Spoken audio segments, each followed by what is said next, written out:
Cinema জগৎ থেকে দূরে আছেন অনেক দিন হলো, তাই বলে তিনি পর্দার আড়ালে চলে যাননি। সবার মধ্যমণি হয়ে আছেন জনপ্রিয় টেলিভিশন গেম শো দিদি নাম্বার ওয়ানে। রচনার প্রাণবন্ত সঞ্চালনায় মুগ্ধ সবাই। তবে নতুন প্রশ্ন, রচনা ব্যানার্জির আয় কত?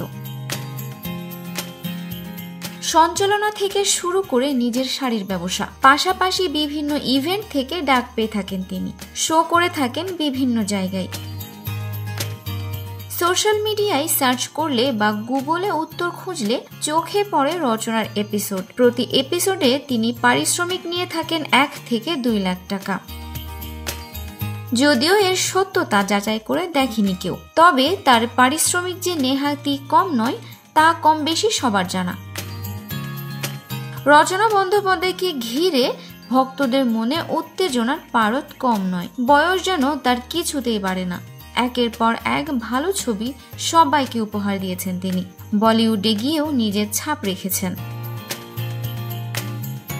তবে একটা সময়ের পর রচনা বন্দ্যোপাধ্যায় অভিনয় থেকে বিরতি নিয়েছিলেন। 2012 সাল থেকে দিদি নাম্বার ওয়ানে সঞ্চালকের কাজ শুরু করেছিলেন রচনা। তখন থেকেই দর্শকদের নজরের কেন্দ্রবিন্দুতে তিনি।